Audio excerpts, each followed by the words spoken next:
నిజంగా కొన్ని భలే గమ్మత్తుగా, మ్యాజిక్‌గా జరుగుతూ ఉంటాయి. ఈ 'జత్వాని' అనే పేరుందా?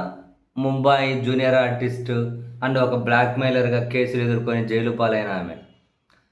ఆమెను చంద్రబాబు నాయుడు గారి సర్కార్ వచ్చిన తర్వాత అసలు ఏదో అంతర్జాతీయ వీఐపీ లాగా ట్రీట్ చేసి, ఆమె చుట్టూ రాజకీయం, కొందరిని జైలుకి పంపి, సస్పెండ్ చేసి ఎన్నిలే ఇంకా. అసలు ముఖ్యమంత్రి నుండి, హోమ్ మినిస్టర్ నుండి ఇంకా అందరూ వరుస పెట్టి ఏదో ఈమె ఫ్యాన్స్ అయిపోయినట్లే ఎన్నో మాట్లాడుతూ వచ్చారు. రాజకీయంగా ఎన్నిలే ఇంకా డిఫైన్ చేయలేం. చివరికి జిందాల్ లాంటి వాళ్ళు కూడా ఆంధ్రప్రదేశ్ వైపు చూడకుండా చేసే పరిస్థితి అప్పుడు. తర్వాత ఏమైంది, అది అంతా సైలెంట్ అయిపోయింది.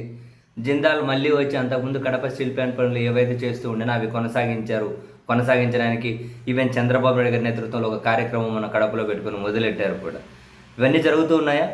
ఇప్పుడు ఇంట్రెస్టింగ్‌గా ఈరోజు ఈనాడులో ఒక వార్త కనిపించింది. విద్యాసాగర్‌ను బెదిరించి డబ్బు వసూలు. ఈ విషయంలో జత్వానికి వ్యతిరేకంగా ఆధారాలున్నాయి. సిఐడి ఛార్జ్ షీట్ అని చెప్పి హెడ్డింగ్. నాకు ఒక్కసారిగా ఫ్యూజులు అవుట్. ఏంది, అవునా, మరి ఇదేంటి, అప్పుడు అట్లన్నారు ఇట్లన్నారు. అండ్ ఇంకొకటి ఏంటి అంటే, ఈ జత్వానికి వ్యతిరేకంగా కుక్కల విద్యాసాగర్ ఉన్నారు కదా, ఆయన ఇచ్చిన ఫిర్యాదు మీద సిఐడి విచారణ చేసి ఇంతకుముందు ఒక ఛార్జ్ షీట్ వేసిందట.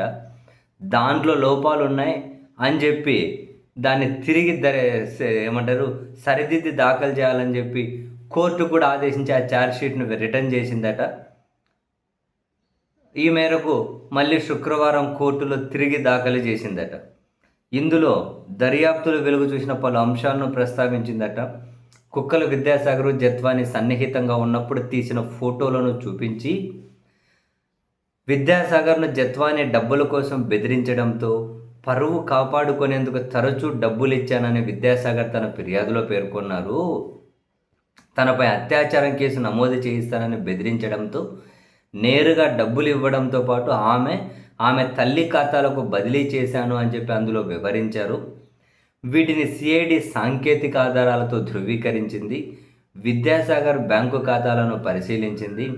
2 ఖాతాల నుంచి మొత్తం 1.32 కోట్లు చెల్లించినట్లు గుర్తించింది. పలు దఫాలు జత్వాని ఆమె తల్లి ఉమ్మడి ఖాతాకు విద్యాసాగర్ నగదు బదిలీ చేసిన మాట వాస్తవమే. ఇద్దరి మధ్య ఫోన్ కాల్స్, ఎస్ఎంఎస్లను కానీ సిఐడి విశ్లేషించింది. బ్యాంకు లావాదేవీల రికార్డులు, చెక్కుల వివరాలు ఆధారంగా కాదంబరి జత్వాని బెదిరించి పెద్ద మొత్తంలో డబ్బులు తీసుకున్నట్లు సిఐడి తేల్చిందట. అయితే ఇదే కేసులో నిందితులుగా ఉన్న జత్వాని కుటుంబ సభ్యులకు వ్యతిరేకంగా ఇప్పటివరకైతే సాక్ష్యాలు లేవు. ఇంకా తదుపరి దర్యాప్తులో ఏవైనా దొరికితే అనుబంధ ఛార్జ్ షీట్ దాఖలు చేస్తామని సిఐడి స్పష్టం చేసిందట. అంటే ఏంటి, కాదంబరి జత్వాని బ్లాక్మెయిలరే అని చెప్పి చంద్రబాబు నాయుడు గారి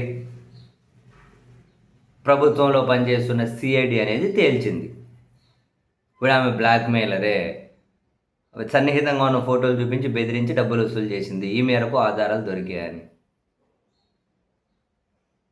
మరి ఇంతకుముందు ప్రభుత్వంలో విచారణ చేసినప్పుడు ఏం తేల్చారు? ఇవే కదా, కాదా? ఏమో మరి ఫస్ట్లో వీళ్ళు అధికారంలోకి వచ్చిన తర్వాత జత్వాని సబ్జెక్ట్ను చేసుకొని ఎంతెంత హంగామా చేశారు. మరి ఇప్పుడు ఏమైపోయాయి అంత? దేనికి ఎక్కడ లింకు దొరుకుతుందో మనకు అర్థమే కదా.